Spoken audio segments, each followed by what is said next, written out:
Saudara-saudari yang terkasih, dalam menanggapi suatu stimulus atau hal yang membuat kita bertindak, ada dua jenis pribadi. Yang pertama, orang yang reaktif, dan yang kedua, proaktif. Pribadi reaktif akan segera bertindak secara impulsif, kadang-kadang emosional, sebagai tindakan spontan saat menerima rangsangan, stimulus, apa yang memancing orang untuk bertindak. Orang yang reaktif cenderung merasa dikorbankan atau menjadi korban situasi, keadaan, atau orang tertentu. Sedangkan pribadi proaktif akan segera bertindak setelah mempertimbangkan, memikirkan sejenak, dan memilih tanggapan mana yang tepat untuk stimulus yang dialaminya atau apa yang terjadi di hadapannya, agar tindakannya ini bermanfaat, entah bagi dirinya sendiri atau bagi sesamanya. Maka orang yang proaktif menerima ancaman sebagai tantangan dan menerima halangan sebagai kesempatan untuk berkembang. Orang proaktif cenderung berpikiran positif dan bersyukur atas apa yang dialaminya, sekalipun mungkin tidak sesuai dengan yang diinginkannya, serta bagaimana ia berusaha menjadi pribadi yang bertanggung jawab menanggapi situasi pribadi yang dihadapinya. Itulah kiranya yang dilakukan oleh Maria, Bunda Yesus dan Bunda Allah, yang darinya Yesus tumbuh sebagai pria Yahudi dan Sang Putra Allah menjelma menjadi manusia. Maria mempertimbangkan segala hal dalam hatinya sebagai hamba Allah yang siap melaksanakan keadaan dan kehendak Allah. Saudara-saudari yang terkasih, Maria adalah seorang kudus yang proaktif, yaitu pribadi yang mempertimbangkan segala stimulus dalam Tuhan sebagai posisi sebagai hamba Allah. Dalam Injil Lukas 2 kali dikatakan bahwa Maria menyimpan segala perkara di dalam hati dan merenungkannya. Pertama, yaitu saat menerima kunjungan para gembala. Injilnya kita dengar hari ini, yang bercerita tentang kehadiran malaikat secara ajaib dan menyatakan bahwa hari ini telah lahir juru selamat, yaitu Kristus. Dan yang kedua, saat Maria kehilangan Yesus dan menemukannya di dalam bait Allah, di mana Yesus menyatakan, "Mengapa kamu mencari aku? Bukankah aku harus berada di dalam rumah Bapakku?" Kalau reaktif kan ya kurang ajar, sudah dicari 1 hari perjalanan, tanya lagi. Ya, kalau reaktif, tapi dia merenungkan dalam hati, apa artinya ya? Dalam Lukas 2:51, jadi mencari lalu dikatakan dengan Bapaknya. Sekalipun ditulis 2 kali di dalam Injil Lukas, kita bisa membayangkan bahwa Maria selalu berbuat demikian. Saat menerima kabar malaikat Tuhan, Maria bertanya kepada malaikat tentang caranya sambil berpikir dan merenungkan apa arti kata salam itu. Maka ia disebut apa arti salam itu, berarti mempertimbangkan apa yang Tuhan kehendaki. Maka ia berkata setelah itu sebagai tindakan proaktifnya, "Aku ini hamba Tuhan, terjadilah padaku menurut perkataanmu."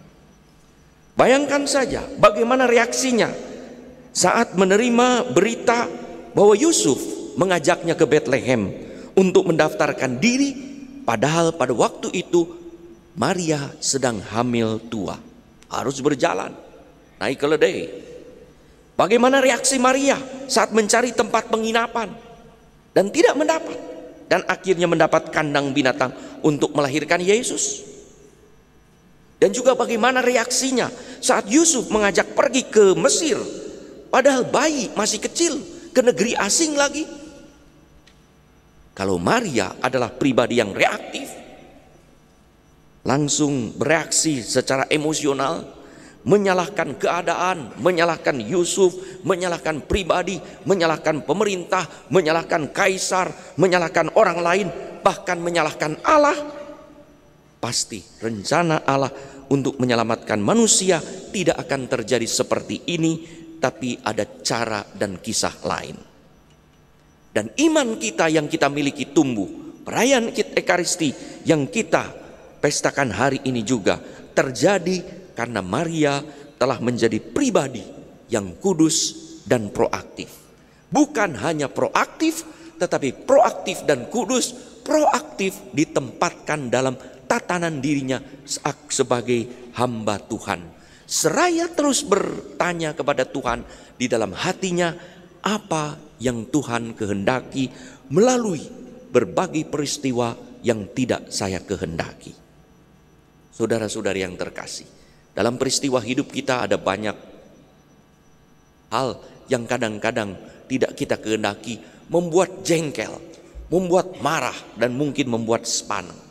Alkisah, seorang bapak sudah janjian dengan kliennya,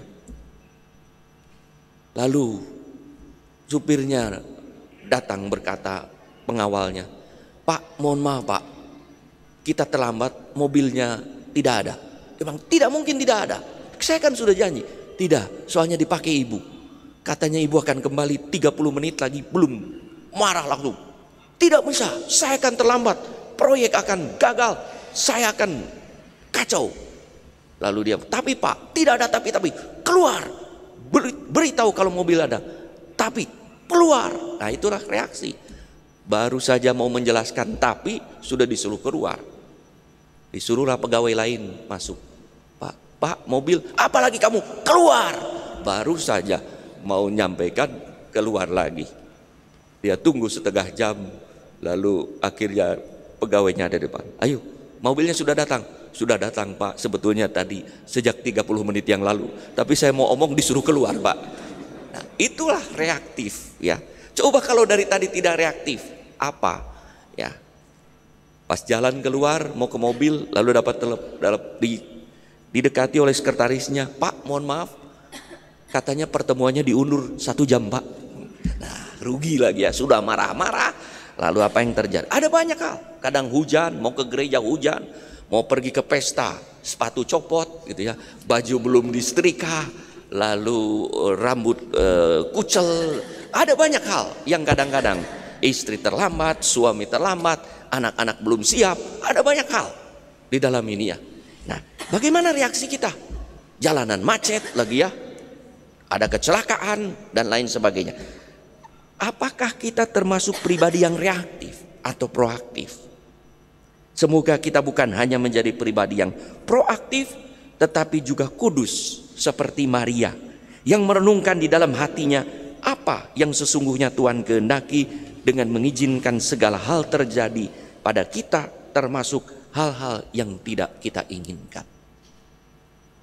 Dalam tahun baru, sebagai pribadi kudus yang proaktif, kita diundang untuk berhenti dari apa yang kurang baik, bahkan buruk, yang tak sesuai dengan kehendak Allah pada tahun lalu. Dan mari kita memulai apa yang baru yang dikehendaki oleh Allah, yang bermanfaat bagi diri sendiri dan bagi sesama di tahun baru ini. Paus Fransiskus mengingatkan kita pada pesan Hari Perdamaian Sedunia 1 Januari 2023 ini, untuk tetap berharap dan percaya kepada Tuhan yang membuat dirinya hadir, menemani kita dengan kelembutan, menopang kita dalam kelelahan kita, dan di atas segalanya membimbing jalan kita. Saat peristiwa yang tragis seakan menguasai hidup kita, dan kita merasa terjun ke dalam pusaran ketidakadilan dan penderitaan yang gelap dan sulit. Itulah pribadi ajakan Sri Paus Fransiskus sebetulnya untuk menjadi pribadi yang proaktif, yang kudus, yang selalu berharap menempatkan segala peristiwa hidup pada Tuhan. Saya kutip lagi, hanya dengan menanggapi situasi tragis tersebut dengan murah hati, dengan sikap berpihak pada orang lain yang diilhami oleh kasih Tuhan yang tak terbatas dan penuh belas kasih, kita akan dapat membangun dunia baru dan berkontribusi pada perluasan kerajaannya, yaitu kerajaan cinta, keadilan, dan perdamaian. Saudara-saudari yang terkasih, mari kita sediakan waktu dan ciptakan saat setiap hari untuk diam sejenak, untuk menyimpan segala perkara di dalam hati dan merenungkannya seperti Maria. Kalau terjadi sesuatu, baik yang dikehendaki maupun yang tidak kita inginkan, kita bertanya dalam hati, Tuhan sebetulnya mau bermaksud apa dengan segala peristiwa yang kita alami?